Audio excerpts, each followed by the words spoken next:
ইসলামী দল এবং দেশপ্রেমিক দলের একটা ঐক্য হয়েছে। ইতিমধ্যে আপনারা শুনেছেন, আমরা আগামীতে নির্বাচনে সব জায়গায় একটা বাক্স দেব।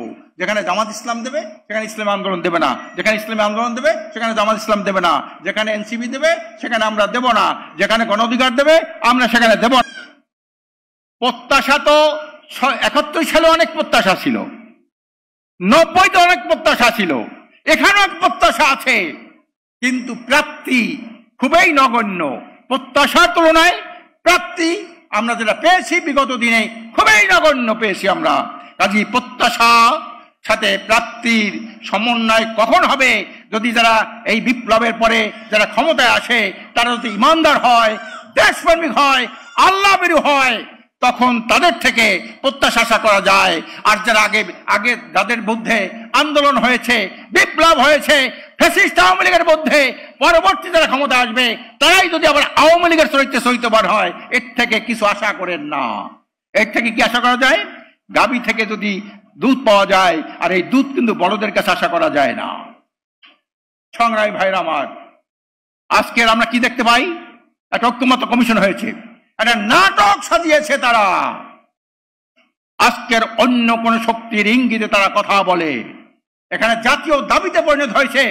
আমরা 53 বছর পর্যন্ত যে নির্বাচন ব্যবস্থা দেখেছি, ফ্যাসিস্ট সৃষ্টি হয়েছে, দুর্নীতিবাদ সৃষ্টি হয়েছে, সেই নির্বাচন ব্যবস্থাকে পরিবর্তন করে পিআর পদ্ধতির মাধ্যমে একটা জাতীয় জাগরণ হয়েছে, জাতীয় দাবিতে পরিণত হয়েছে পিআর পদ্ধতি।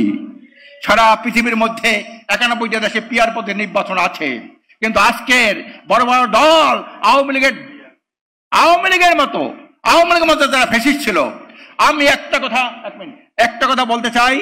দেশের রাজনীতি শুরু হয়েছিল কি দিয়া? ঐতিহ্য সূত্রে পেয়েছি।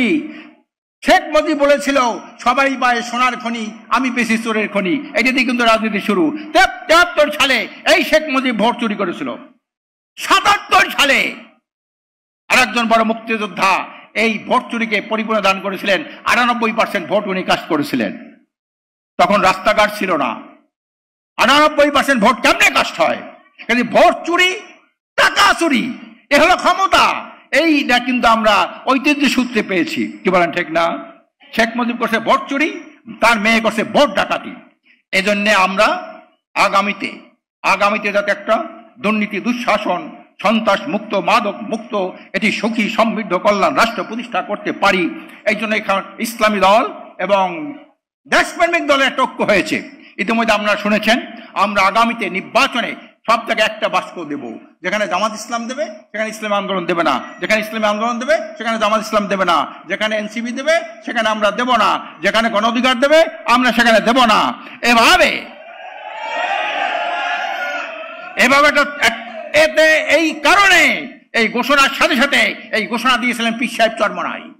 উনি পরিষ্কার বলেছে আগামী নির্বাচনে এমন ফলাফল করতে হবে কোন ফ্যাসিস্ট, ভারতের তাবেদার দালাল, কোন দুর্নীতিবাজ যাতে আপনার ক্ষমতায় আসতে না পারে। আপনি জানেন ইতিমধ্যে প্রমাণ হয়ে গেছে এমন কিছু দল খালি নির্বাচন দাবি করে ক্ষমতায় যাওয়ার জন্য পাগল হয়ে গেছে।